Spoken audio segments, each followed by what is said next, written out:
tayo ngayon sa Fowler Sisters Online Palengke. Meron ako ng karne dahil wala na tayo stock sa bahay. At puro allergic na ako sa mga hinahain. Manok, kung ano-ano. So, mamimili tayo. At dito naman sa Fowler Sisters Online Palengke. Naka-ready na agad yung orderin nyo kung gusto nyo magpa-pick. Kung kayo magpipick up, pero pwede rin naman pa-deliver. So, ayan. Dahil ko pick up na. Sakay na natin sa kotse. Alam na ka. Thank you. Okay. Meron ng, donut si P. Dunkin, baka naman. Bili ka mo ng bili. Dunkin, baka naman. Pagaloy mo ang baso. Charot. Anyways, ayun. Bumili ako ng donut kasi gusto kong dalawin si P. Kasi nagbakasyon muna siya ngayon kay Mama Mary. At ayun, habang pa-uwi, naisip ko siya. Kaya ayun. See you soon, Humpy! Miss na kita. Let's go! Ito na kakalata, Marie. Sita natin si P. Si P na makulit. Na gusto ng nam-nam. Naminis na ng mami. Ayan. Let's go.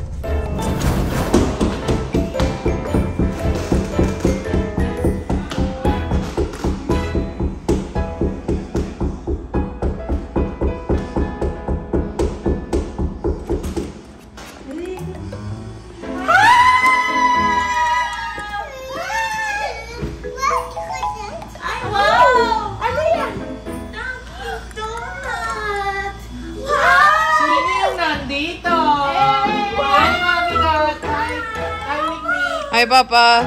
Miss ko na kasi si Humpy talaga. Wow! Hi, Mami Kat. Hi, Mikmi. Hi, Papa. Yummy! Yummy? Wow! Give mo si Papa! Ay, wow. Give mo naman ako. Ay, wow. Ay, ala! Gusto na. Bigyan mo ako. Bigyan mo daw ako. Give mo si Papa. Bigyan mo daw ako. Ayan, give mo kay Papa. Wow!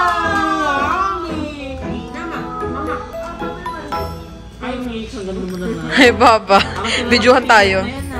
Uy. Parehas tayo ah. Kaya... Yummy? Basta naman kayo. Ako! Ayan o. Kaya, kasi si Mami nagugat sa house. Dami namin na kasi kaso. Tuwa-tuwa! Naglalaban tayo ah. Bakit? Bakit? Vlog to ni Papi. Sa mukha niya. Ay, Mami. Kakagising ko lang. Pengi si Tita. P. Okay. P. Thank you. Ako din. Love, kailangan ko ng headphone talagang na pang ano. Hindi ko maseryoso yung ano eh. P. Anak, sa'yo lang yan. I love you. I love you. I miss you. Yummy yan, yummy. Gusto mo yan?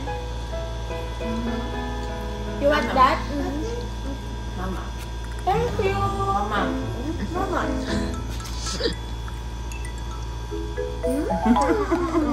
Thank you. Thank you, anak. I love you. Yummy yan? Yummy. Ito, yummy.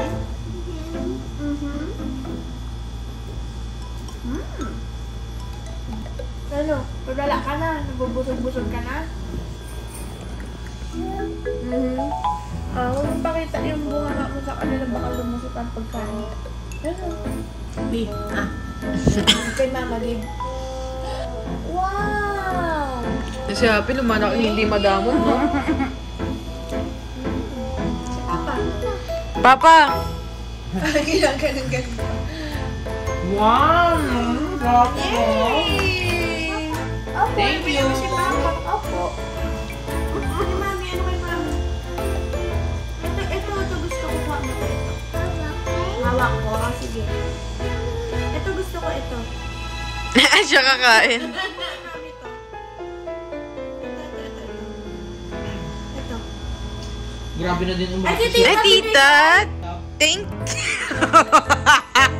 Thank you, B. Sa bahay na ako at hindi ko na na-video yung pagtakas ko kay Happy kasi nakakaawa siya umiyak. At talagang tinatawag niya ako ng Papi, Papi.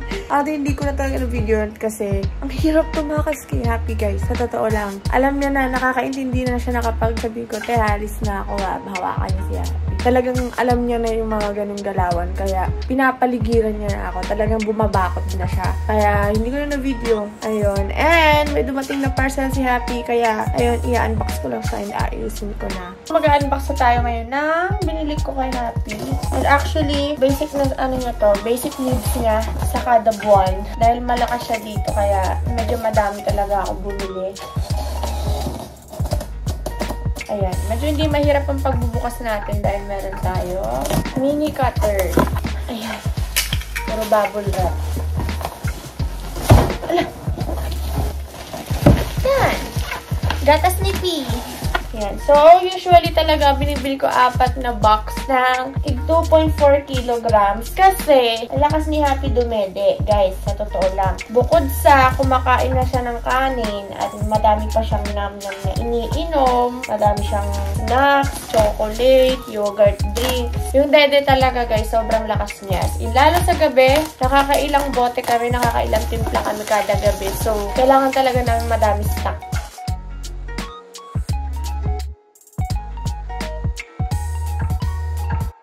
So, ayan, ganyan na kadami yung gatas ni P. Ayan, for about 1.5 to 2 months naman na to, yung stock niya. So, ayan, lalagay lang natin siya dito sa trolley cart ni Happy, which is ito ko lalagay yung mga bote-bote niya. Dito yung stock na gatas, and then ito yung mga stock niya na diaper. So, ayan, stock na natin siya.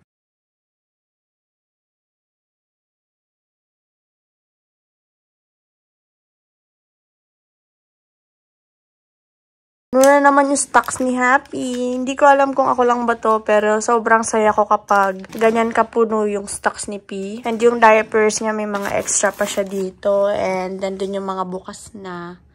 Ayan. Sa totoo lang, guys, mas gusto ko talagang maraming stock si Happy kasi hindi ako mamomroblema na baka bukas wala na siyang dede. And then, although may pambili ka, pero syempre iba pa rin yung hassle kapag bibili ka pa, lalabas ka pa. Kaya talagang pagtahod, ganyan, kapag payday na, ayan, talagang matik na unang binibili ko talaga is yung malalaang stocks ni Happy kasi ang bata ay sobrang magastos talaga at kailangan nila lagi ng stocks, kailangan nila ng funds dahil nga sobrang lakas sila kumonsumo na mga pagkain at ng dede. Ay, nakakaloka. Pero ayun, ito yung mga happiness ko, yung maliliit na happiness ko sa araw-araw eh. Makita kong puno yung stocks ng anak ko, yung diapers niya, yung mga ganun. Ewan ko, mommy feels, ganon. Ganon siguro talaga, no, kapag mommy ka na, parang hindi mo na pinaprioritize yung own needs mo. Parang masayang-masaya ka na kapag nakikita mong puno yung stocks ng baby mo. Wala kang intindihin na, di ba rin lang ikaw, wala kang pagkain bukas, basta yung baby mo, busog na busog. Ayun lang. And I guess ito ko na rin to i-end tong video na to kasi maglilinis pa ako ng kwarto, guys. Sobrang kalat ng kwarto ko dahil nga na-busy ako sa kaka-work, ganyan. And since wala si Happy ngayon dito, may time ako para maglinis ng malalaan. Ayun na nga. I hope you enjoyed this video and comment down below kung ano pa gusto nyo makita sa akin. Ayun. Huwag nyo kalimutan syempre na mag-follow sa lahat ng social media accounts namin ni Harvey and ni Baby Happy. Ayan. And also, please don't forget to like and subscribe. See you on my next video.